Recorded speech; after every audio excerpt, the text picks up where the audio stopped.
Juventude Estudantil Católica, eu tinha 13 anos, eu estou com 50, então são 37 anos.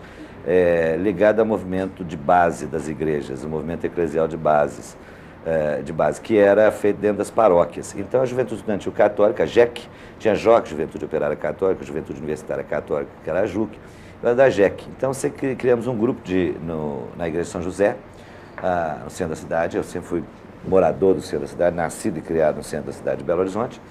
Então criamos ali um grupo de teatro dirigido pelo Arnaldo Brescia e vários outros companheiros. E eu era um garoto de 13 anos nessa época, quando eu entrei nesse grupo, e fazendo espetáculos. E a gente aprendia a fazer tudo, ser ator, fazer técnica, iluminação, contra-rega, maquinaria. Quer dizer, você vai aprendendo, o ofício você aprende tudo, né? Então o meu início foi exatamente via Igreja Católica e via a esquerda da Igreja Católica, que estava começando exatamente em 63, um ano antes do golpe, né? Então foi uma trajetória muito interessante. Depois veio o golpe, eu continuei fazendo teatro, depois eu fui fazer curso clássico, fiz sociologia, continuei fazendo teatro, e essa é a minha profissão, essa é a minha vida.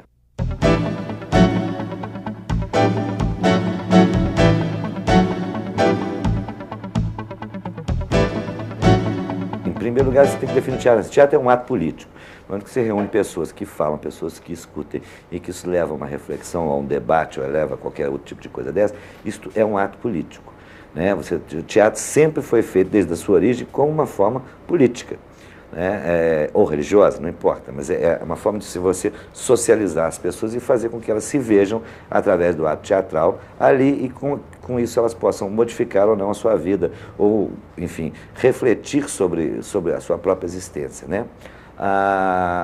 O teatro brasileiro em si, ele tem uma ligação intensa com a política, começa nos anos 50, final dos anos 50, eu era muito menino, não peguei isso, mas com o Teatro de Arena em São Paulo, depois vem a Opinião, depois vem o Teatro Experimental em Belo Horizonte.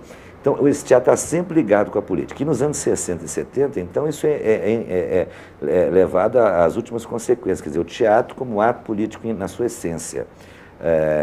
Então, isso aí faz com que todos nós que estamos engajados numa luta política por liberdade democrática, por liberdade de expressão, por uma melhoria de condição de vida do povo brasileiro, quer dizer, por melhor distribuição de renda, enfim, por um projeto socialista de Brasil, quer dizer, quase todos esses artistas, todos sempre foram à esquerda, de esquerda, né? Eu, particularmente, entrei no PCB, no Partido Comunista Brasileiro, com 15 anos, eu era um garoto. E fiquei 35 anos no Partido Comunista. Esse último ano agora é que eu saí do PCB por minha vontade mesmo, não queria mais ter ligação com o partido. Eu acabei entrando no PV porque eu estava achando, e não sei ainda se acho, que o PV pode ser um partido moderno, porque eu acompanhei a ascensão dos Verdes quando eu estava na Alemanha. E ali é a coisa legal dos Verdes, né, a Alemanha. Exatamente nos anos em que o Brasil lutava para ter eleição direta, os Verdes estavam se organizando na Alemanha Ocidental. Então eu passei para o PV, que eu espero que em algum dia possa haver uma grande frente de partidos socialistas no Brasil que possa mudar esse panorama dessa desigualdade social, dessa miséria tão grande que está nesse país.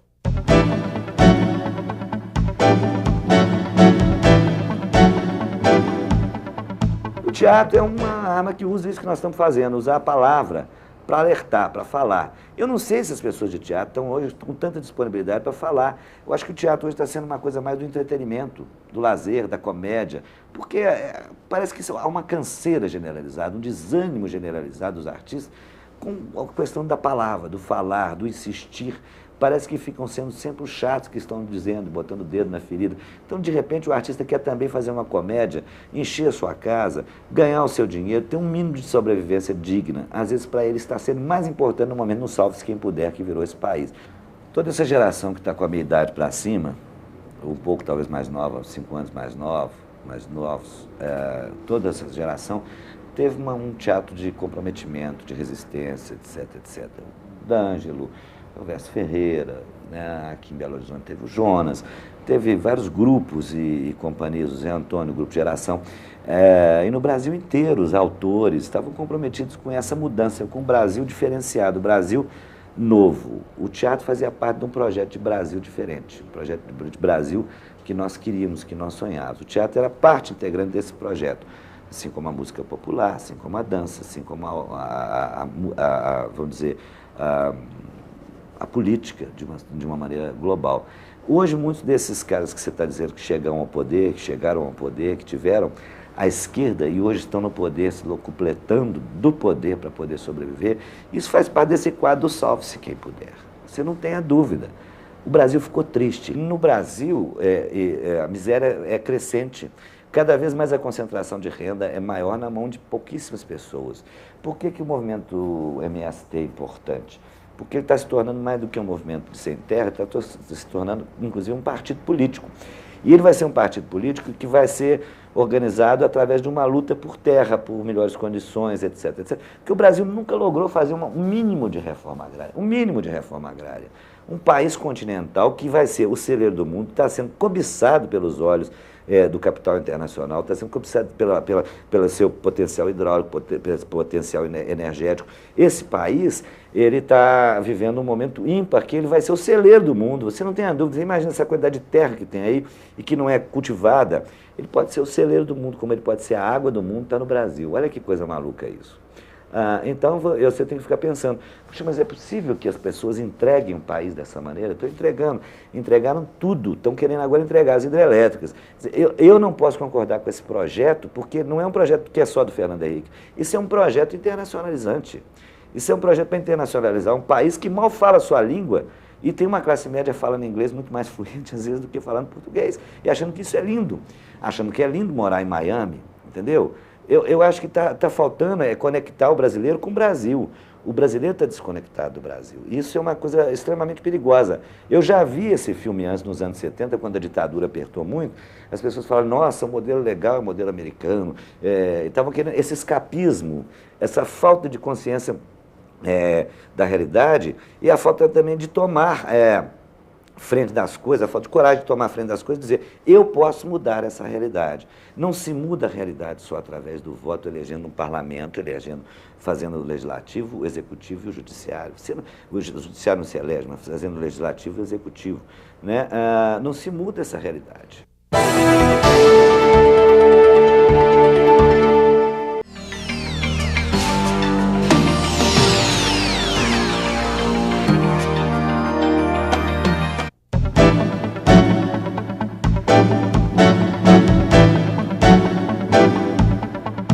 Era um negócio maluco. Primeiro você pegava o texto que você queria montar, mandava para Brasília para análise. Então lá tinha um grupo de censores em Brasília, na Polícia Federal, que analisava os seus textos. Né? Era o serviço de censura da Polícia Federal. Depois que eles mandavam o texto de volta com cortes ou sem cortes, dependendo do que fosse, em geral com algum tipo de corte, porque eles tinham que mostrar algum tipo de poder.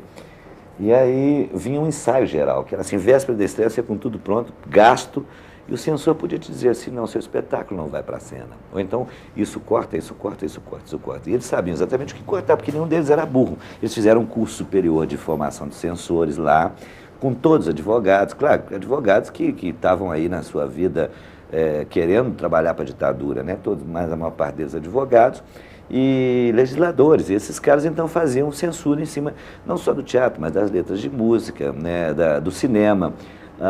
Quantos espetáculos que eu tive que na véspera da estreia o censor falava, não, vai ter que mudar isso tudo. Então às vezes você tinha que adiar a estreia, refazer todo um espetáculo por conta de um corte de um censor. O corte era aquilo que você falava, aquilo que estava na boca, que era perigoso, que ameaçava a ditadura. As ditaduras têm muito medo das palavras dos outros. As ditaduras sempre tiveram medo do teatro. O teatro é uma arte que amedronta o poder. Quando você abrir as gavetas da censura, tinham lá 450 textos vetados num período de 15 anos, mais ou menos. Era toda a dramaturgia brasileira importante de uma época, né? E hoje, talvez, resgatar isso fosse muito importante, talvez alguns desses textos nem tenham mais sentido, e outros talvez fizessem muito sentido do ponto de vista de você explicar a história, o momento histórico que aquele momento, o momento histórico daquele instante ali em que a peça foi elaborada, para quem ela foi feita, para que tipo de público.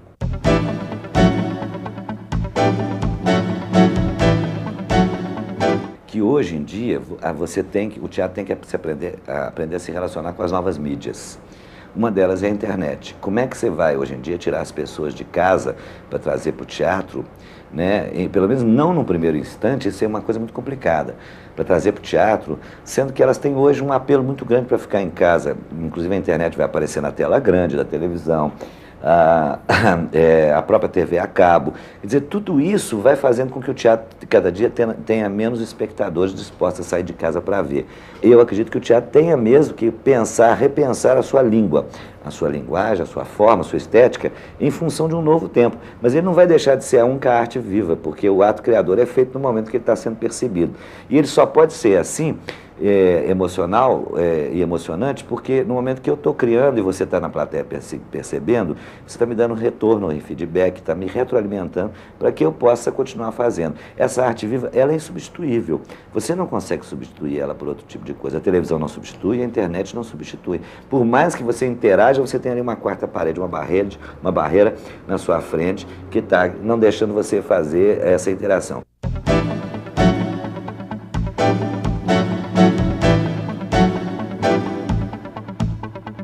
O teatro vai tender cada vez mais a ser um teatro de fórum, um teatro de debates, um teatro interativo, onde o espectador esteja sentado na plateia e fala: para aí, é a história do Boal, stop, eu quero mudar o curso dessa ação.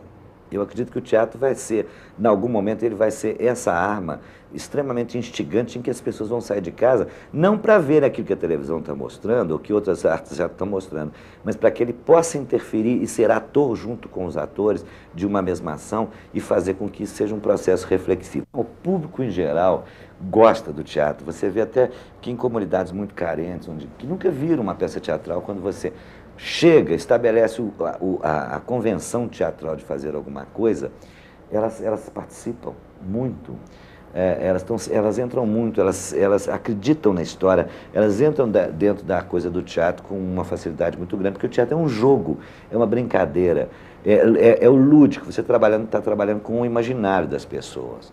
Fazer com que os sonhos brinquem, bulicem na cabeça das pessoas. Os sonhos podem ser de todas as formas, desde uma peça que você faça assim, vamos fazer uma peça com os movimentos sem terra para ocupar a fazenda tal, até a peça que você faz aqui no Grande Teatro do Palácio das Artes para a mais alta burguesia. O teatro sempre foi uma arte da humanidade, do homem. O homem é a essência do teatro e o humanismo está em baixa no mundo inteiro. Né? Acabou o ensino de humanidades no Brasil, por exemplo, o Brasil virou uma pipoca, para não falar uma outra palavra, sabe? No momento em que se acaba com o ensino de humanidades no país, o pensamento deixa de existir, as pessoas param de ser pensantes e começa a ser uma massa grande de pessoas manipuladas por um tipo de pensamento, digamos, que está na ordem do dia. Isso a internet faz muito bem.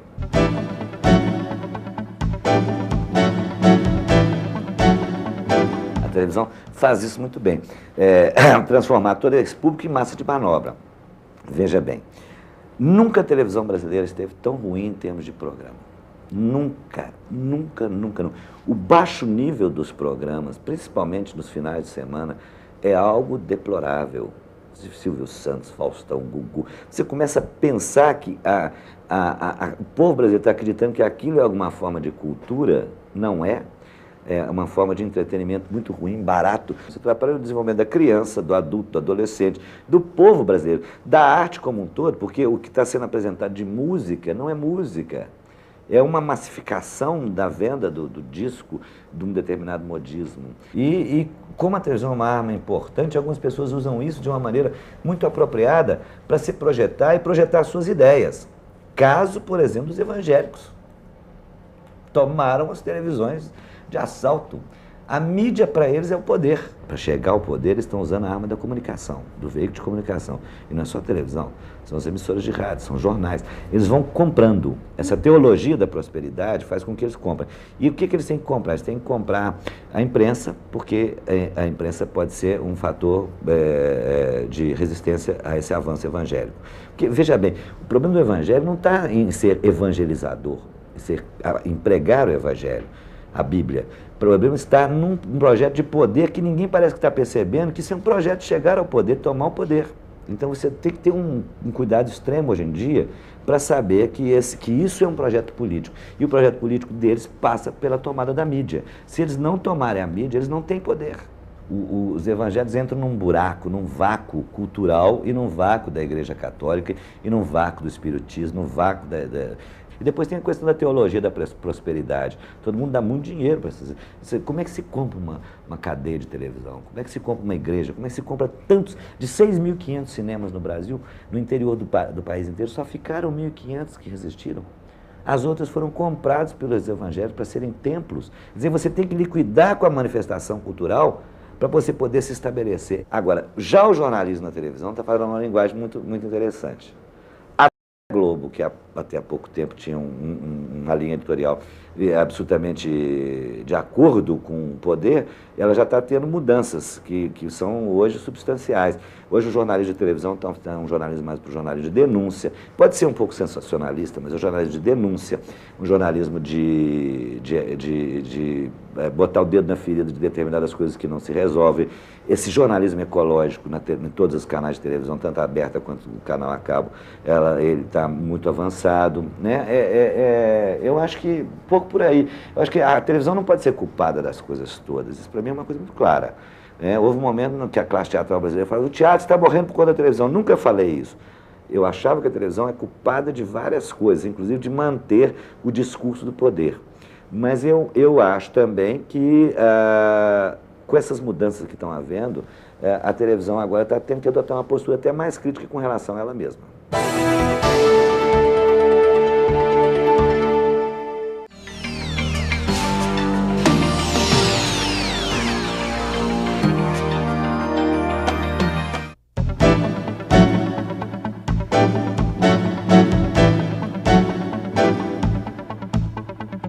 Apesar de estar investindo em cultura há muito tempo, depende do que se chama investir em cultura. Talvez não seja o ótimo, né? Todo mundo fala assim, o ótimo. O ótimo seria que todos os empresários investissem em cultura. Nem todos podem. E nem todos querem. Alguns preferem investir no esporte, outros preferem investir na criança, no adolescente. Né? Mas os empresários estão investindo em cultura. Seja através da lei, ou mesmo quando não havia lei, através de marketing direto. Existe uma classe empresarial hoje muito sensível que sabe que ligar o nome do produto cultural com a sua empresa é uma coisa super moderna que dá um retorno institucional violento. Né? As leis são boas. A lei estadual ela precisa ser aperfeiçoada, tirando esses 20% de contrapartida, coisa que está sendo feita pelo Eduardo Hermeto num projeto dele, né, com a ajuda de todos nós. Né? A lei municipal que o PT, infelizmente, transformou num fundo gerenciado por eles mesmos para contemplar um determinado tipo de estética ou de coisa, quer dizer, o PT também está sendo censor. Né? Enfim, o PT está fazendo um retrocesso na lei. Quando nós conseguimos uma lei de cultura, o PT fala: não, agora não tem mais lei, não, agora é um fundão que vai ser decidido pela Secretaria, onde vai ser aplicado, na lei municipal. E a lei federal funciona também. Quer dizer, é difícil, quer dizer, tudo leva um tempo para que as pessoas sejam sensibilizadas para a existência dessas leis, para a existência do patrocínio à cultura. Não é uma coisa fácil, mas também não é uma coisa impossível. Precisa uma persistência do artista em cima disso.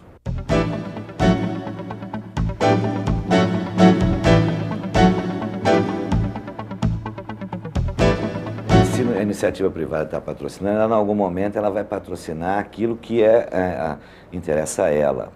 Resta saber ao artista para que lado que ele corre, porque se correr para um lado, o bicho pega, se correr para o outro, o bicho come. Isso tudo é muito complicado.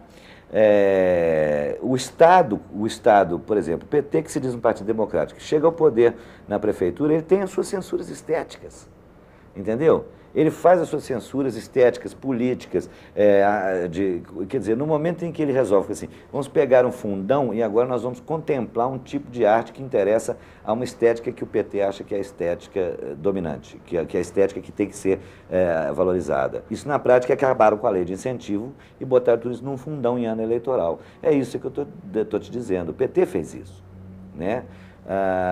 Então, nem se deu ao trabalho de fazer o que poderia ter sido mais correto.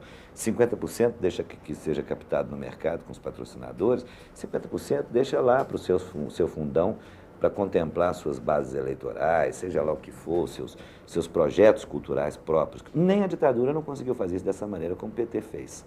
Agora, o Estado saiu da sua função constitucional de patrocínio à cultura há muito tempo e transferiu isso para a responsabilidade da captação para a iniciativa privada, entre os artistas e a iniciativa privada.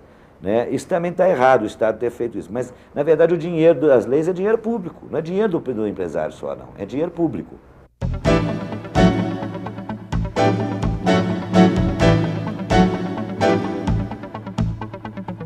Educação e cultura estão juntos. Você não pode oferecer cultura sem oferecer educação.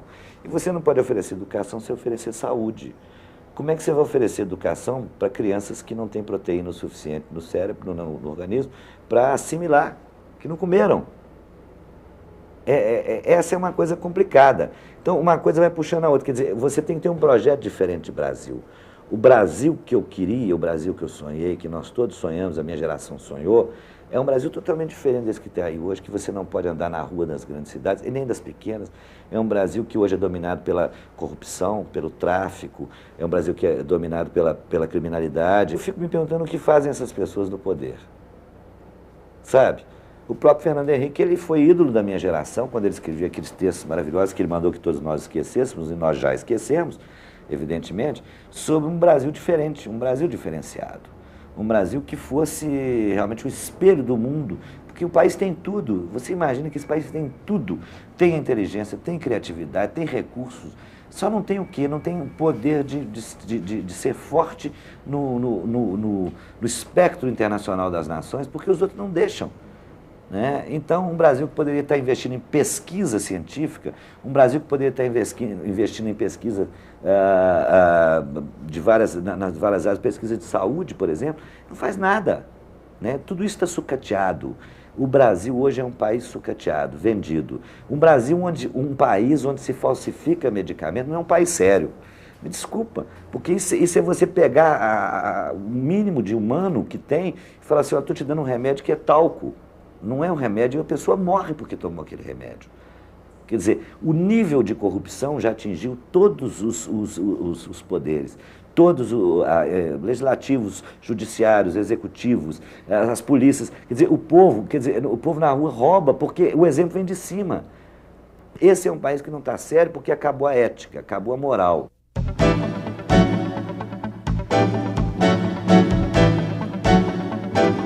Minha não é, posso te garantir. Sua não é também, posso te garantir. Mas é de todos nós, talvez, em algum momento, que a gente tenha ficado omisso, ou não tenha sabido votar, ou não tenha sabido insistir para que o país mudasse. O país precisa de mudanças profundas, é na sua estrutura, na sua base, não é no topo da pirâmide. Não é só, você não basta você tirar um presidente da República. É preciso reformar o executivo, é preciso reformar o judiciário, é preciso principalmente reformar o legislativo, mas é preciso principalmente reformar o judiciário. Não existe justiça no país. E a justiça está comprometida. Não existe mais uma geração da inquietação. Não existe mais essa coisa bonita que existia. E eu não estou falando isso com saudosismo, não. Eu estou falando isso com perplexidade. Né? De ver que não existe mais uma inquietação entre as pessoas para que as coisas melhorem. Nada, todo mundo está se trancando a 7 chaves dentro da sua casa para não ser assaltado. E não ser assaltado das mais violentas maneiras. Porque hoje o assalto pode chegar na sua casa até por dentro do seu computador. Né? A juventude ela é fruto de uma alienação que vem constante e vem sendo gestada ao longo dos anos para que a juventude realmente não tenha participação política, ela tenha um mínimo interesse político. Quanto mais alienada ela for, melhor, porque a juventude é capaz de mudar. É a juventude que traz o sangue, o vício do novo para que a mudança seja feita. Se você aliena a juventude, você alienou um grande potencial de rebeldia que está ali na juventude. Eu, por exemplo, com 50 anos, eu continuo sendo um rebelde, mas o meu potencial de rebeldia já diminuiu muito, entendeu? Mas eu gostaria muito de ver os meus filhos sendo os rebeldes que eu gostaria que eles fossem e não são, sabe? E gostaria de ver outros filhos sendo esses rebeldes, falando, buzinando na cabeça das pessoas, dos pais, para que esse país mudasse, para que esse país tivesse realmente um destino que lhe foi previsto e predestinado por todos os profetas de bons e maus agouros, mas que não tem. Essa é que é a realidade, porque o país chega no fim de século, no início do outro, né, mais pobre do que no século passado.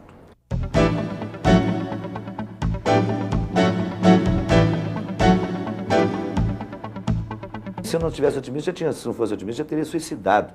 Porque, na verdade, é muito difícil você viver num país que você não vê a luz, nem no fim do túnel, não, é ali pertinho, você não vê nenhuma espécie de luz. Né? cada dia você vê que as coisas vão piorando. Então, vê se vai chegar no momento. O Che Guevara tinha uma previsão que era muito interessante. Ele fazia uma previsão, ele dizia o seguinte: a revolução na América Latina não vai ser feita pelo ideal, pela ideologia, ela vai ser feita pela fome. E no dia que as pessoas tiverem muita fome, e que elas já não tiverem mais o que comer, que elas não tiverem mais onde morar, que elas não tiverem dignidade, elas vão começar a matar, escalpelar, trucidar para poder sobreviver.